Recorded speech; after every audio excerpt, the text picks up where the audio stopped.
Assalamualaikum warahmatullahi wabarakatuh. Allahu Akbar, Allahu Akbar, Allahu Akbar, Allahu Akbar, Allahu Akbar, Allahu Akbar, Allahu Akbar, Allahu Akbar, Allahu Akbar, walillahil hamd. Alhamdulillahi kama yanbaghi an yuhmad. Wa sallallahu wa sallama ala afdalil mustafaini Muhammad wa ala alihi wa ashabihi wa man ta'abbad. Ashhadu an la ilaha illallah wa ashhadu anna Muhammadan abduhu wa rasuluhu, amma ba'd. Ya ayyuhalladzina amanu taqullaha haqqa tuqatih wa la tamutunna illa wa antum muslimun. Ibadallah, sebagaimana yang sudah maklum kita ketahui, dimulai dari hari kemarin sampai beberapa hari ke depan, kita mengetahui bahwasanya di suatu tempat di muka bumi ini, suatu tempat yang suci bernama Makkah Al-Mukarramah, seluruh jamaah haji dari segala penjuru dunia berkumpul di sana melaksanakan haji yang merupakan rukun Islam, seraya bertalbiyah kepada Allah, labbaik Allahumma labbaik, labbaik la syarika laka labbaik. Sangat padat, sangat ramai, jutaan orang memenuhi kota yang dinamakan Mekah tersebut. Akan tetapi tahukah kita bahwasanya ribuan tahun yang lalu kota tersebut tidak ada yang namanya penghuni, yaitu ketika apabila kita tarik kepada suatu kisah, yang mana kisah ini memberikan kita teladan, memberikan kita contoh, memberikan kita makna. Apa itu makna dari kesabaran? Apa itu makna dari tawakal? Apa itu makna dari doa? Apa itu makna dari doa yang disebutkan oleh Rasulullah, yang mana ad-du'a usilahul mu'min? Doa itu adalah pedangnya seorang mukmin, yaitu tatkala sebagaimana disebutkan di dalam Sahih Bukhari, tatkala seorang nabi dari anbiya Allah bernama Nabi Ibrahim alaihissalam, ketika beliau memiliki seorang anak, beliau tinggal di Syam. Akan tetapi Allah Subhanahu wa ta'ala memerintahkan beliau beserta anak istrinya untuk hijrah. Hijrah di suatu kota, di suatu lembah yang tidak ada penghuni, tidak ada tanaman, tidak ada air, gersang, bebatuan. Maka tatkala Nabi Ibrahim meninggalkan anak beserta istrinya, anak yang masih kecil yang dinamai Ismail alaihi salam, ketika meninggalkan di situ, Nabi Ibrahim kemudian meninggalkan mereka berdua tanpa sepatah kata. Istrinya kemudian memanggilnya berkali-kali, akan tetapi tidak ada jawaban dan tengok. Kemudian bertanya, Allahu amaruka bihadza? Apakah Allah yang memerintahkanmu untuk sedemikian rupa ini, wahai Ibrahim? Nabi Ibrahim mengatakan, na'am, iya. Maka dengan keimanannya yang sangat ikhlas, istrinya mengatakan, idzan la yudayyi'un Allah. Apabila demikian, maka pasti Allah tidak akan meninggalkan kamu. La haula wala quwata illa billah. Maka lengkap sudah cobaan, sumber-sumber cobaan yang terkumpul pada diri keluarga ini, sebagaimana yang disebutkan di dalam Al-Quran, وَلَنَبْلُوَنَّكُمْ بِشَيْءٍ مِّنَ الْخَوْفِ وَالْجُوعِ وَنَقْصٍ مِّنَ الْأَمْوَالِ وَالْأَنفُسِ وَالثَّمَرَاتِ وَبَشِّرِ الصَّابِرِينَ. 5 hal cobaan besar dalam kehidupan ini terkumpul pada keluarga Nabi Ibrahim, di mana Allah mengatakan, dan kami benar-benar akan memberikan cobaan bagi kalian berupa rasa takut. Datang rasa takut kepada mereka. Wal ju', rasa lapar. Karena di Mekah kala itu tidak ada yang namanya tanaman, air, dan perbekalan yang ditinggalkan hanyalah sekantong kurma dan juga sekantong air. Secara logika bagaimana ini bisa hidup? Wa naqsim minal amwal, begitu pula kekurangan harta, bahkan tidak ada harga kecuali yang dibawanya. Wal anfus, begitu juga kekurangan jiwa, penyakit bisa datang kapan saja. Wathamarat, buah-buahan tidak ada. Maka sudah lengkap 5 hal ujian berat pada kehidupan ini ditimpakan kepada satu keluarga ini. La haula wala quwata illa billah. Akan tetapi dengan kesabaran, ketabahan istrinya, meskipun juga bertawakal kepada Allah, yakin kepada Allah, akan tetapi beliau tetap berusaha mencari, lari ke sana ke sini, mencari andai kata ada air yang bisa ditemukan, menaiki sebuah bukit dinamakan Sofa, kemudian turun berlari menuju Marwah, seperti itu terus hingga akhirnya terdengar suara untuk berhenti. Datanglah Jibril mengepakkan sayapnya, kemudian memunculkan suatu sumber air yang sekarang kita kenal dengan nama Zam-Zam. Yang mana satu hal ini saja merupakan ayat, merupakan bukti akan keagungan Allah Subhanahu wa taala. Bagaimana bisa di suatu lembah, suatu negeri yang tandus, tidak seperti negeri kita, muncul satu sumber air yang tidak pernah habis. Bahkan sampai sekarang berjuta-juta liter tiap harinya tidak pernah habis, diminum oleh para jamaah umroh haji, belum lagi yang dikirim ke luar negeri, sampai sekarang tidak habis. Bukankah ini merupakan tanda akan kebesaran Allah Subhanahu wa taala bagi orang-orang yang memiliki akal yang sehat? Adapun Nabi Ibrahim alaihi salam, maka beliau sebagaimana manusia pada umumnya, beliau tetap merasakan yang namanya sedih. Anak yang masih kecil tidak bisa apa-apa ini ditinggalkan bersama istrinya yang baru melahirkan, yang lemah setelah perjalanan beribu-ribu kilo dari Syam, dari Syria sekarang sampai ke Mekah, kemudian ditinggalkan. Maka di tengah gundah gulana, di dana gelisah, apa yang beliau lakukan?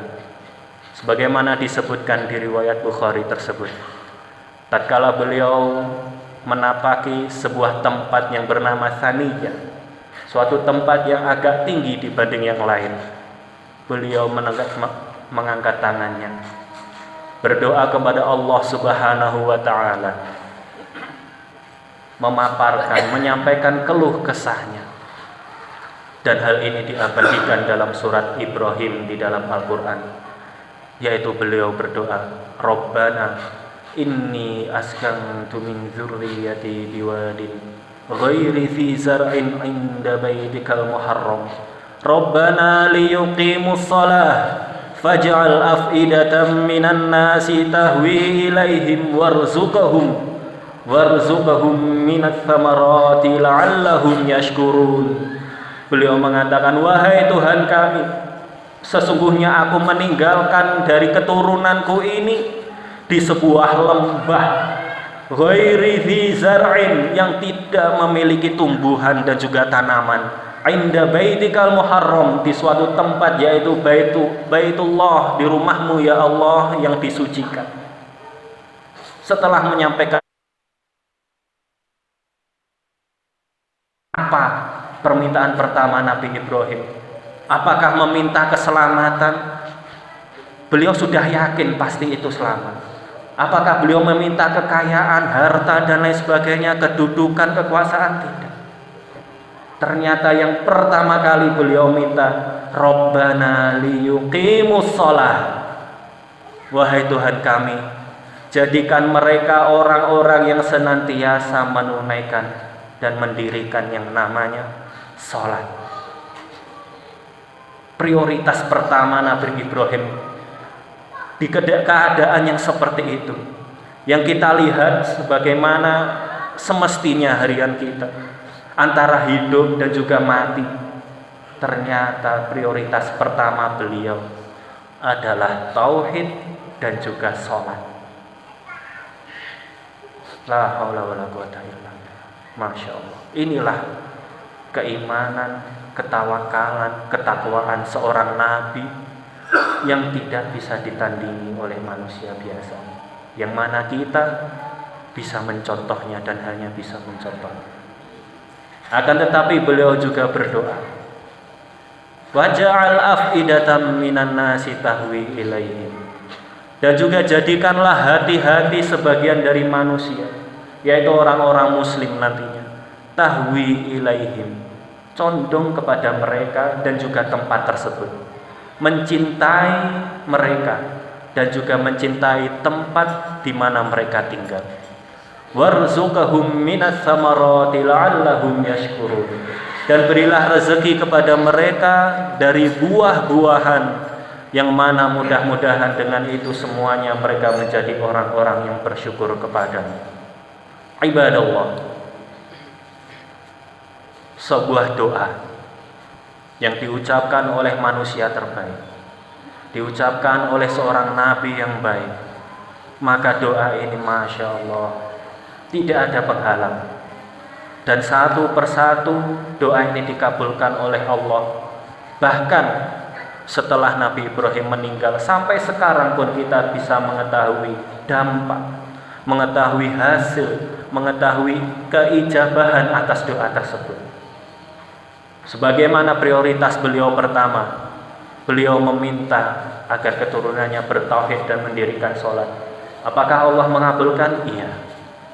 Nabi Ismail disebutkan, dipuji di dalam surat Maryam, wa kana ya'muru ahlahu bis-sholati waz-zakati wa kana 'inda rabbih mardiyya. Nabi Ismail disebutkan senantiasa menyeru, memerintahkan keluarganya untuk sholat dan zakat, dan beliau juga diridhoi di sisi Allah Subhanahu wa taala.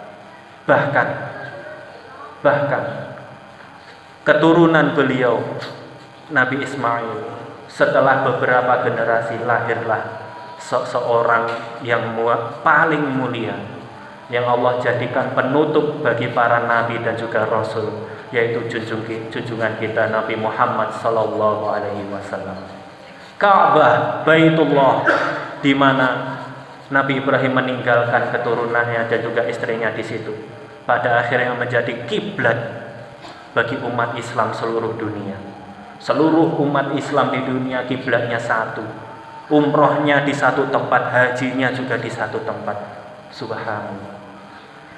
Yang kedua, diijabahinya doa, yaitu beliau berdoa agar umat Islam ini memiliki rasa cinta terhadap keturunan Nabi Ibrahim dan juga tempat tersebut. Dan kita semuanya apabila kita merasakan, kita akan mendapati rasa cinta tersebut. Kepada para nabi, kepada Nabi Muhammad, jelas kita mencintai mereka semuanya. Akan tetapi mencintai tempat itu juga termasuk dari ijabahnya doa tersebut. Bayangkan, setiap muslim yang belum pernah merasakan mendatangi Baitullah untuk umroh maupun haji, ada perasaan seakan-akan ada hutang yang belum terlunasi, ada perasaan ingin sekali ke sana, berjuang, bekerja, mencari harta untuk bisa menunaikan umroh, menunaikan haji. Begitu pula kita tanyakan kepada orang-orang yang pernah di sana, entah tinggal di sana atau hanya singgah demi umroh dan haji. Kita tanya setiap orang dari mereka, apakah kapok untuk ke sana? Pasti tidak ada yang mengatakan demikian. Bahkan sekali orang ke sana maka ada keinginan untuk kedua, ketiga dan lain sebagainya. Maka ini merupakan doa Nabi Ibrahim yang diijabahi Allah Subhanahu wa taala. Warzuqhum minas samarat, dan berikanlah rezeki dari buah-buahan. Dan ini juga diijabahi. Ibadallah, Mekah kota yang bebatuan, tanahnya keras, tidak hijau sebagaimana negeri kita. Akan tetapi apabila kita pernah ke sana, kita akan mendapati bahwasanya buah-buahan di sana sangat lengkap. Meskipun buah-buahan ini didatangkan dari negeri lain, dari kota lain, akan tetapi terus berdatangan dan tidak pernah habis. lengkap, bahkan mungkin lebih lengkap daripada desa atau kota kita. Inilah yang merupakan doa dari seorang Nabi agung bernama Nabi Ibrahim alaihissalam. Ibadallah, sebagaimana Rasul mengatakan, inna asyaddan nasi bala'an al-anbiya. Sesungguhnya orang yang paling berat ujiannya itu adalah yang pertama para nabi. Apakah Nabi Ibrahim cukup ujiannya sampai di situ saja? Tidak.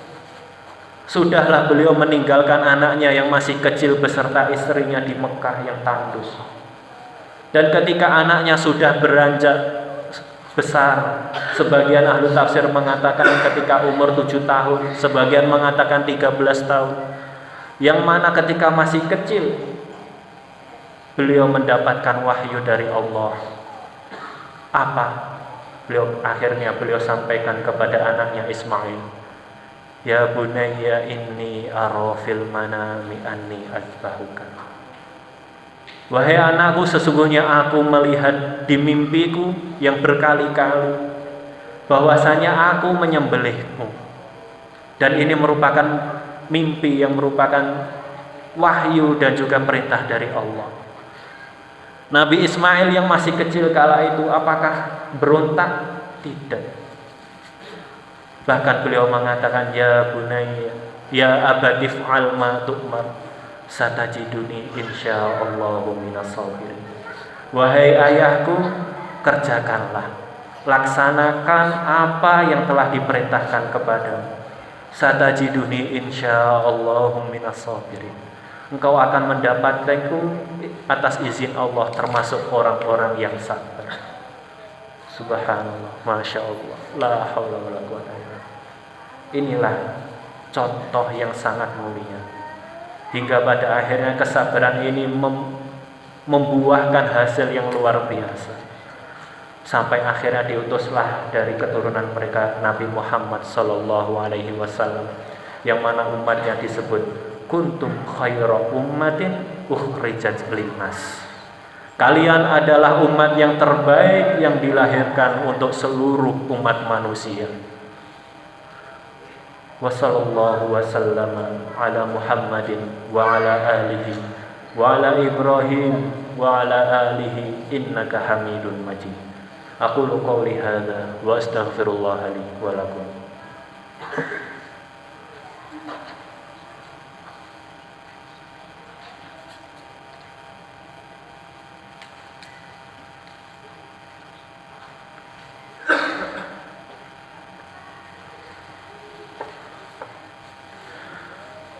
Allahu akbar, Allahu akbar, Allahu akbar, Allahu akbar, Allahu akbar, Allahu akbar, Allahu akbar, walillahil hamd.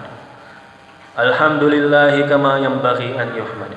Wa sallallahu wa sallama ala afdalil mustafain Muhammad wa ala alihi wa ashabihi wa man ta'abbad. Asyhadu an la ilaha illallah wa asyhadu anna Muhammadan abduhu wa rasuluhu, amma ba'd.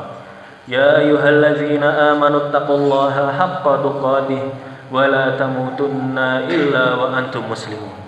Ibadallah, sebagaimana kisah di khutbah pertama tadi, maka keluarga Nabi Ibrahim mengajarkan kita apa itu hakikat dan makna dari yang namanya tawakal.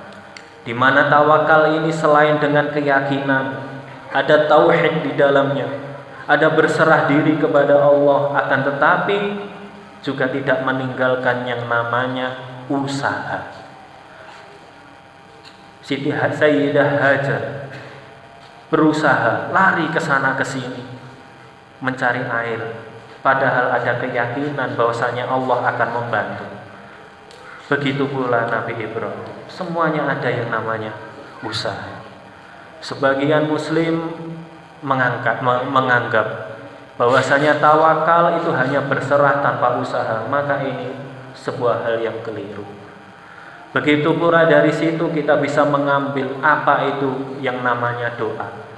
Bagaimana realitas, bagaimana hakikat dari sabda Rasulullah SAW yang diriwayatkan di Sahih Imam Hakim, yaitu ad-du'a silahul mu'min. Doa itu merupakan pedangnya seorang mukmin. Akan tetapi ibadallah, yang namanya pedang, sebaik apapun pedangnya, secanggih apapun pedangnya, kalau dipegang oleh orang yang tidak mampu memegangnya atau menggunakannya, maka sia-sia pedang ini. Begitu pula doa. Ketika doa ini diucapkan oleh seorang nabi, Nabi Ibrahim, maka doa ini akan langsung menembus diijabahi oleh Allah Subhanahu wa ta'ala.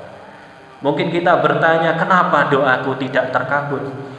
Bisa jadi Allah mengakhirkan doa tersebut tidak di waktu itu, atau bisa jadi doa ini terhalang. Terhalang oleh apa?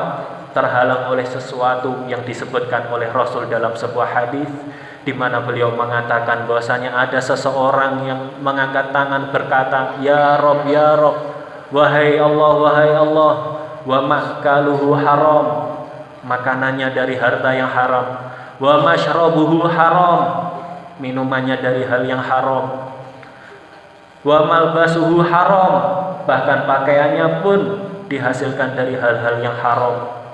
Wa anna yustajabu lidzalik, dan bagaimana bisa orang yang keadaannya seperti ini lantas doanya diijabahi oleh Allah Subhanahu wa ta'ala?